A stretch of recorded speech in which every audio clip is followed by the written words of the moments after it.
ओम साई राम, जय साई राम, साईं परिवार, कैसे हो आप सब। मैंने पहले आप लोगों को ऊदी के चमत्कार के बारे में बताया था कि बाबा कितने चमत्कार करते हैं और आए दिन कोई ना कोई चमत्कार करते रहते हैं बाबा।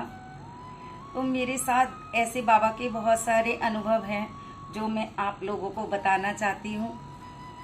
तो जब मैं सबसे पहले बाबा से जुड़ी और पहला अनुभव है वो मैं आप लोगों को बताना चाहती हूँ कि मैं बाबा से आज से कम से कम 12 साल पहले की बात है, मैं बाबा से जुड़ी। और मैं पहले बाबा को इतना जानती नहीं थी, तो मेरे आसपास जो भी मेरी एरिया हैं उसमें बाबा जी की साई संध्या होती थी, तो मैं देखती रहती थी साई संध्या हो रही है। तो मैंने किसी से पूछा कि ये कौन से बाबा जी हैं। उन्होंने कहा ये शिरडी में रहते हैं, ये साईं बाबा हैं। उस दिनों मैं बहुत ज़्यादा परेशान रहती थी, डिप्रेशन में थी, टेंशनें बहुत थी मेरी लाइफ में, क्योंकि मेरे हस्बैंड को कैंसर हो गया था। तो बस मन में यही रहती थी कि कैसे लाइफ कटेगी, क्या होगा और क्या नहीं होगा। तो फिर क्या हुआ कि एक दिन मुझे किसी ने कहा कि तुम्हें शिरडी चलना है। मेरा खुशी का ठिकाना नहीं रहा। मेरे जो ग्रुप के लोग थे उन्होंने मेरी टिकट मुझसे बिना पूछे करवा दी। तो मैं इतनी खुश थी कि जिसके लिए मैं बाबा के लिए कब से जाने के लिए सोच रही थी, तड़फ रही थी कि बाबा मुझे कब बुलाएंगे, और वो दिन आ गया कि बाबा ने मुझे बुला लिया। तो मेरे साथ घटना क्या घटी कि हमारे जो साथ के लोग थे उन्होंने टिकट हमारी मड़माड़ तक की करवा ली थी। मड़माड़ कॉपर गांव तक की नहीं करवाई थी, मड़माड़ तक की करवा ली थी। हम लोगों को पता नहीं था इस बारे में। तो वहाँ ट्रेन में काफ़ी लोग बैठे हुए थे, सब बातें कर रहे। तो वो लोग भी शिरडी जा रहे थे, तो हम मड़माड़ उतरने लगे। तो बोले आप कॉपर गांव नहीं जाओगे। हमने कहा नहीं, हमारी टिकट तो यहीं तक की है, हमने तो मड़माड़ तक की करवाई है। बोले आप ऐसे करो, अभी तो आप शिरडी चले जाना, लेकिन टीटी से बात कर लो, आते टाइम आप जो है कॉपर गांव से आ जाना।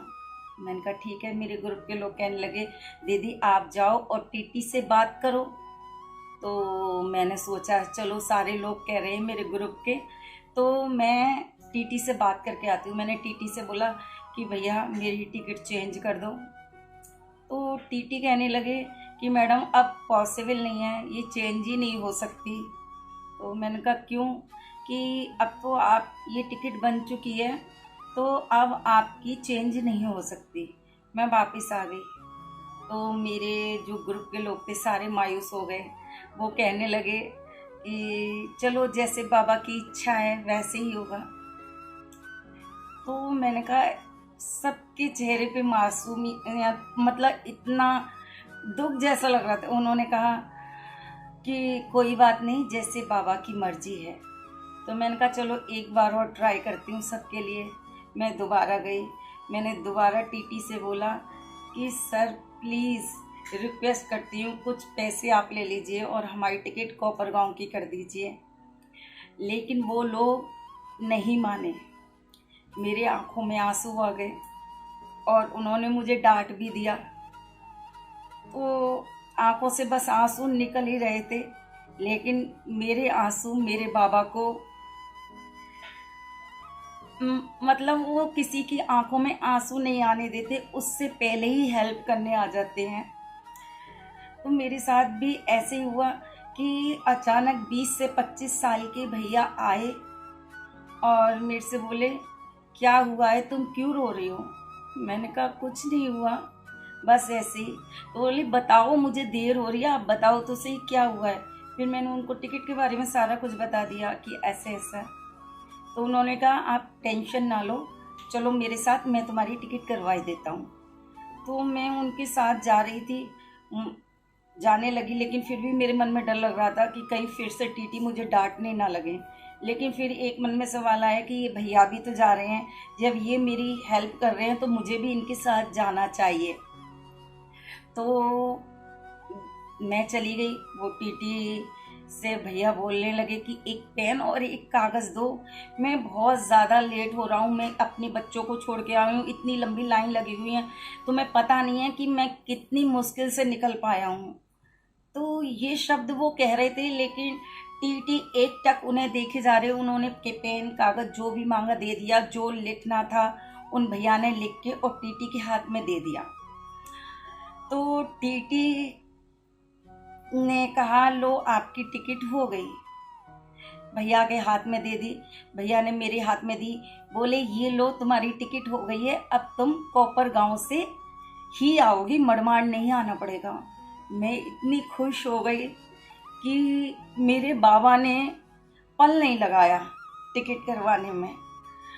तो मुझे ये ध्यान नहीं रहा कि वो भैया कब चले गए, मुझे बस खुशी हो रही कि मेरी टिकट हो गई। लेकिन मैंने कहा कि नहीं, मुझे उन भैया का थैंक यू बोलना चाहिए जिनकी वजह से ये टिकटें हुई हैं।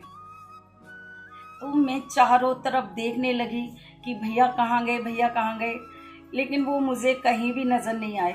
लेकिन जहाँ वो खड़े हुए थे वहाँ बाबा की रज़ थी। बाबा की रज़ समझ लो या बाबा के फूल समझ लो, वहाँ ऐसी खुशबू आ रही थी कि महसूस हो रहा था कि यहाँ मेरे बाबा थे, बाबा मेरे साथ थे। मैं रोने लगी कि मतलब मेरे बाबा आए और मेरी हेल्प करी और मुझे पता भी नहीं लगा। तो साईं भक्तों, बाबा ऐसे होते हैं कि जो भी मुश्किल वक्त होता है या कोई भी मुसीबत में होता है, बाबा हमेशा आके उसकी सहायता करते हैं, उसको मुश्किलों से निकालते हैं। चाहे आप ऊदी ले लो, अगर हमारी तबीयत ख़राब है या हमें कोई भी प्रॉब्लम है, हम बाबा की ऊदी लेते हैं, वैसे ही ठीक हो जाते हैं। तो हमारे बाबा का तो कहना ही क्या है। तो साईं भक्तों, अगर आपके पास भी आपके अनुभव हैं तो प्लीज़ आप मुझसे जुड़ें और मुझे अपने अनुभव बताएं, जिससे मैं सब साईं जी से जुड़ें।